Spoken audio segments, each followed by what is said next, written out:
L'armée fait sa transformation digitale et tous les corps armés sont concernés. Lors du forum Innovation Défense à Paris, nous avons découvert des nouveautés pour l'espionnage et les renseignements de demain.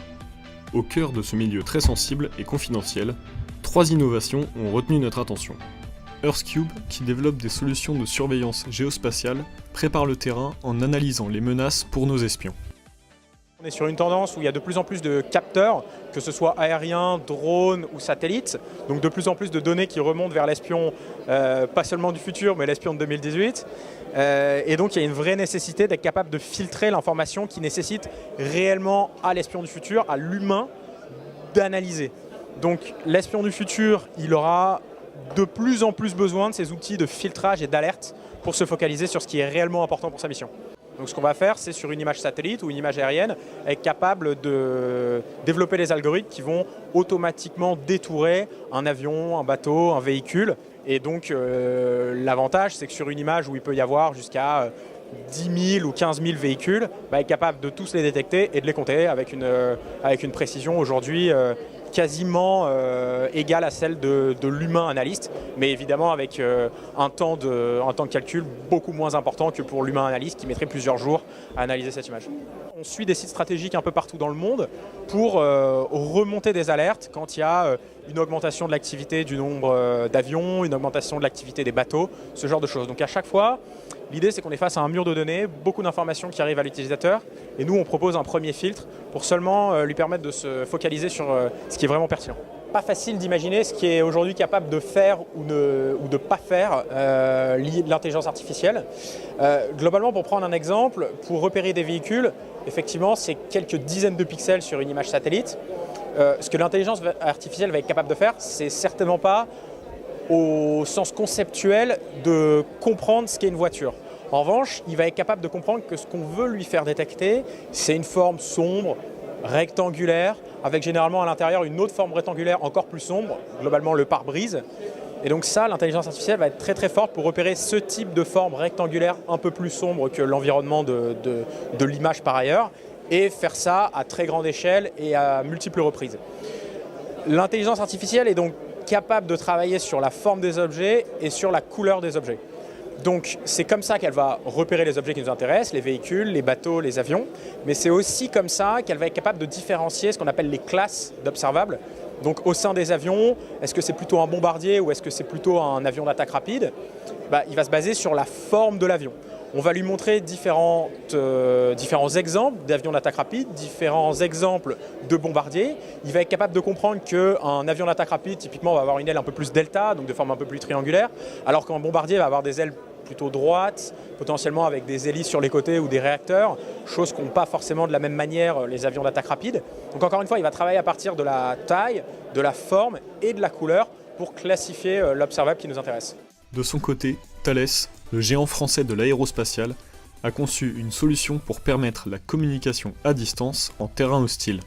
Donc, ce qu'on présente, c'est une solution, si vous voulez, un terminal SATCOM, modem antenne, qui est suffisamment compact pour être intégrable dans des porteurs, des avions qui sont très contraints. Le fighter Rafale par exemple. L'intérêt du SATCOM sur les avions, et de manière générale sur les plateformes, c'est de pouvoir communiquer à longue distance. Une portée radio en aéro, on va dire c'est dans les 500 km, quelque chose comme ça. Et le SATCOM, c'est le seul moyen de communiquer au-delà de cette distance pour un niveau de débit important. La solution est basée sur 3 équipements principaux. Ici, vous avez le modem.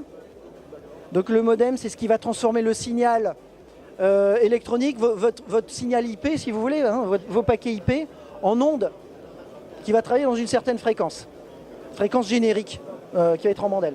Ensuite, vous avez le panneau antennaire, enfin le système antennaire ici, l'APS, qui va avoir comme fonction 1, de transposer le signal vers la bonne fréquence, 2, d'amplifier le signal de manière à pouvoir être émise avec suffisamment de puissance pour que le satellite puisse le recevoir.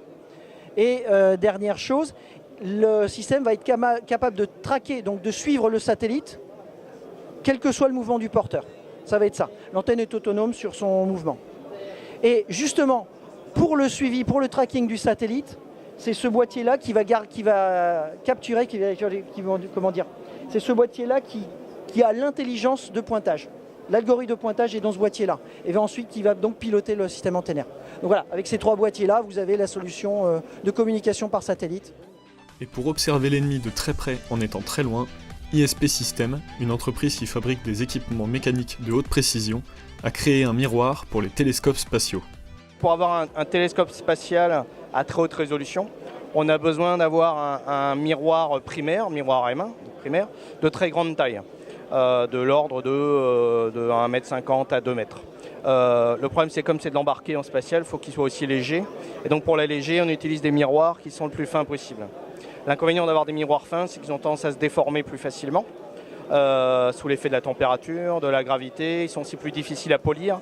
Donc on peut avoir des défauts de polissage qui peuvent altérer la netteté de l'image du télescope quand on regarde la Terre en fait.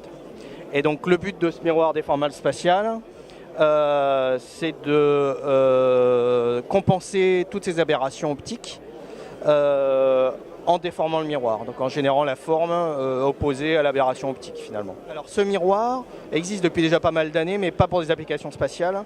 On est parti d'applications laser, donc laser intense, laser scientifique, laser type laser mégajoule près de Bordeaux, ou des gros lasers type le laser Apollon 10 pétawatts en France, enfin à Paris. Et donc on est parti de cette technologie-là qu'on a développée à l'origine pour le laser mégajoule, pour la spatialiser. Donc la technologie existe, mais elle n'avait encore jamais été utilisée dans des applications spatiales. En fait, ça va permettre d'observer l'ennemi de manière très fine de par la très haute résolution. Et après, pourquoi cette techno-là est intéressante pour l'armée, parce qu'en fait, on est sur un miroir déformable qui utilise une technologie qui permet de conserver des corrections optiques hors énergie. C'est-à-dire qu'on a des consommations énergétiques dans le satellite qui sont très très faibles.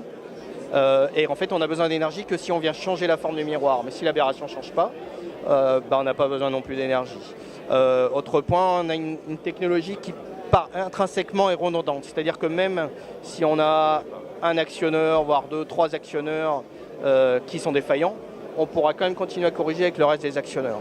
Donc en termes de fiabilité, c'est aussi un énorme avantage. Et évidemment, quand on est dans l'espace, c'est un des points primordiaux, puisqu'on ne peut pas effectuer de réparation une fois que c'est lancé.